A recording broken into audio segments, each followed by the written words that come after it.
Today, the world mourns the loss of a true music legend. Ozzy Osbourne, the Prince of Darkness, the godfather of heavy metal, and the iconic frontman of Black Sabbath, passed away on July 22, 2025, at the age of 76. Born John Michael Osbourne on December 3, 1948, in Aston, Birmingham, England, Ozzy grew up in a working-class family with 5 siblings. He struggled with dyslexia and bullying at school, but his love for the Beatles inspired him to pursue music, saying their song, "She Loves You," made him want to become a rock star.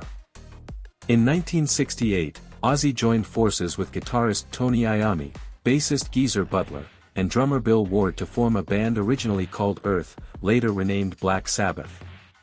Their self-titled debut album released in 1970 introduced the world to a brand new sound, dark, heavy, and doom-laden riffs that defined the genre of heavy metal. Tracks like Black Sabbath, NIB, and The Wizard captured fans instantly. However, it was their second album, Paranoid, released later that same year, that solidified their place in rock history. Featuring timeless hits such as Iron Man, War Pigs, and the title track Paranoid, it propelled them to global fame. Ozzy's distinct, haunting voice became the sound of rebellion for generations. Throughout the early 1970s, Black Sabbath released multiple successful albums, including Master of Reality, Volume 4, and Sabbath Bloody Sabbath. However, success came with a heavy price. By the late 70s, Ozzy was deeply immersed in drugs and alcohol, causing tension within the band. In 1979, he was fired from Black Sabbath due to his substance abuse issues, a moment that left him devastated. But instead of giving up, he rose again like a phoenix. In 1980, Ozzy launched his solo career with the album, Blizzard of Oz, featuring Randy Rhoads on guitar. The album included Crazy Train, which remains one of the most recognizable metal riffs in history, and Mr. Crowley, showcasing his love for the mystical and occult themes. Randy Rhoads became Ozzy's creative partner and friend, but tragedy struck in 1982 when Rhoads died in a plane crash while on tour. This loss broke Ozzy emotionally, sending him into a deeper battle with addiction.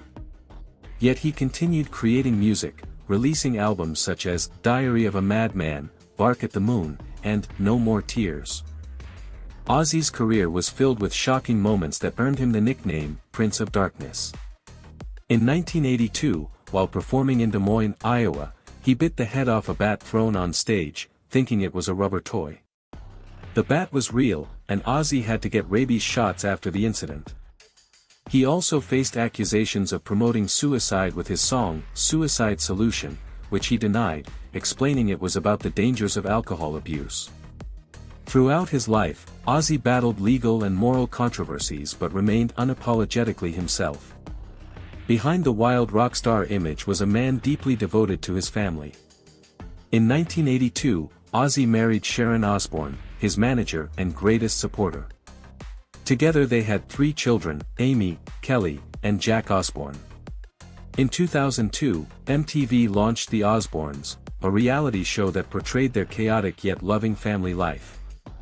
Audiences worldwide fell in love with Ozzy's confused wanderings around their mansion, his mumbled sentences, and his comedic yet caring parenting style.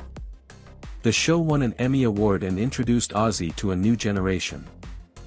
Throughout the 2000s and 2010s, Ozzy faced multiple health challenges. In 2019, he suffered a serious fall at home that aggravated old injuries, leading to spinal surgeries. In 2020, he revealed his diagnosis of Parkinson's disease, which caused mobility issues and tremors. Despite these struggles, Ozzy continued working on music, releasing his album, Patient No. 9, in 2022, collaborating with legendary artists like Eric Clapton and Jeff Beck. In early July 2025, Ozzy performed his final farewell concert in Birmingham alongside Black Sabbath bandmates Tony Iommi and Geezer Butler. Fans described it as emotional and powerful, with Ozzy performing seated on a dark throne, unable to stand for long due to health complications. It was his last gift to his loyal fans. On July 22, 2025, Ozzy Osbourne died peacefully at his home surrounded by his family. Sharon Osbourne released a statement thanking fans for their endless love and support throughout his life and illness. Tributes poured in from musicians around the world. Tony Iommi called him "my brother forever," while Elton John said, "He was a true pioneer who opened doors for every rock artist today." Metallica, Foo Fighters, Pantera, and countless artists expressed their sorrow, stating that heavy metal will never be the same again. Ozzy sold over 100 million records throughout his career with Black Sabbath and as a solo artist. He was inducted into the Rock and Roll Hall of Fame twice, received multiple Grammys, and influenced bands from Metallica to Slipknot. But his true legacy lies in his authenticity. He was never afraid to be himself, vulnerable, chaotic, loving, and darkly comedic.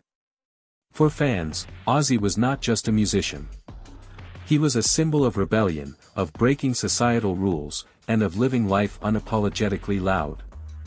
As fans across the world light candles and play "Crazy Train" and "Iron Man" in his honor, one thing remains clear.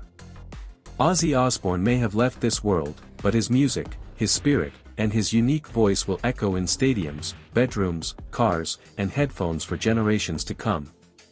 He once said, "Being sober on a bus is, like, totally different than being drunk on a bus." A sentence so simple, yet so Ozzy. Rest in peace, Prince of Darkness. The world will never forget you.